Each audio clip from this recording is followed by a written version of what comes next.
దేశవ్యాప్తంగా investment fraud నేరాలకు పాల్పడుతున్న 6గురిని హైదరాబాద్ పోలీసులు అరెస్ట్ చేశారు.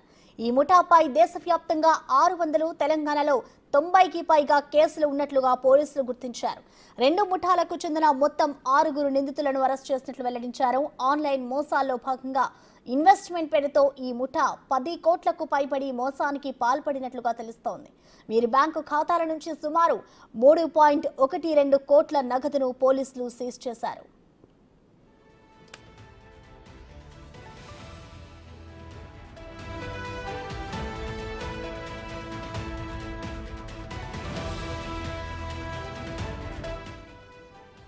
సైబర్ క్రైమ్ అంశాలపై ప్రజలకు ఎప్పటికప్పుడు వివరిస్తున్నా ఇలాంటి మోసాలు జరగడం దురదృష్టమని హైదరాబాద్ సిపి శ్రీనివాస్ రెడ్డి చెబుతున్నారు. ఎప్పటి నుంచో వీటిపై అవగాహన కల్పిస్తున్నా ఎక్కువ డబ్బులు ఆశ చూపి ఘరానా మోసాలకు పాల్పడుతున్నారని సిపి చెబుతున్నారు. క్రైమ్ నంబర్ 523/24 ఆఫ్ మా సైబర్ క్రైమ్ స్టేషన్ సిసిఎస్. ఇందులో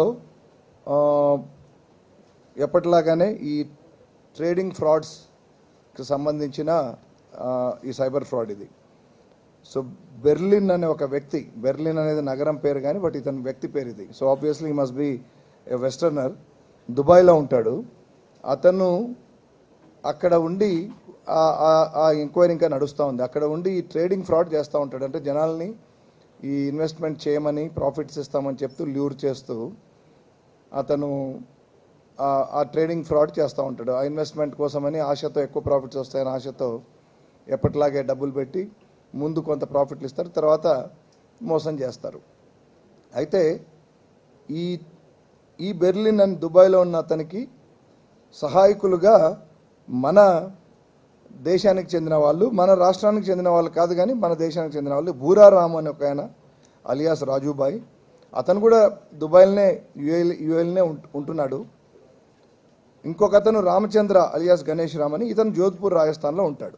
ఈ భూరారామ్ అనే అతను అక్కడ ఉంటూనే ఈ రామచంద్ర అలియాస్ గణేష్ రామ్, అవి ఎందుకంటే వీళ్ళిద్దరు కూడా జోధ్పూర్ కనెక్షన్ ఉన్నట్టుంది వీళ్ళకు. సో అతను యూజ్ చేస్తూ ఏం చేస్తాడంటే ఫేక్ అకౌంట్స్ని అతను కలెక్ట్ చేస్తాడు. సో వీళ్ళిద్దరు కూడా ఈ ఫేక్ అకౌంట్స్ అనేవి క్రియేట్ చేసి బెర్లిన్ అనే వ్యక్తికి సప్లై చేస్తారు. నేరం జరిగాక లబోదీబం అనే కంటే ముందుగానే జాగ్రత్తగా ఉండడం మంచిదని సిపి చెబుతున్నారు. కేటుగాళ్లు ఎలాగైనా మోసం చేయాలని చూస్తారని, తమకున్న ఏ అవకాశాన్ని వారు వదులుకోరని సిపి శ్రీనివాస్ రెడ్డి చెబుతున్నారు. ఏదైనా సంస్థలో ఇన్వెస్ట్ చేసే ముందు ఆయా కంపెనీలకు సంబంధించిన పూర్తి వివరాలు తెలుసుకోవాలని, ఆ తర్వాతే పెట్టుబడి పెట్టే నిర్ణయాన్ని తీసుకోవాలని సిపి చెబుతున్నారు. త్వరలోనే జనాలకు మరింత అవగాహన కల్పించే విధంగా చర్యలు తీసుకుంటున్నట్లు సిపి వెల్లడించారు. సో మీకు టిప్స్ అండ్ గైడెన్స్ ఇస్తాము అని చెప్పి మోటివేట్ చేసి దాదాపు ₹1,00,00,000 పైగా, 1,32,00,000 అతని దగ్గర వివిధ దశల్లో తీసుకున్నారు. ఇనీషియల్గా అతను ఇన్వెస్ట్మెంట్ చేస్తూ కొంత ప్రాఫిట్ చూపించారు. తర్వాత ఈ 1,32,00,000 దగ్గర అతన్ని పూర్తిగా మోసం చేశారు.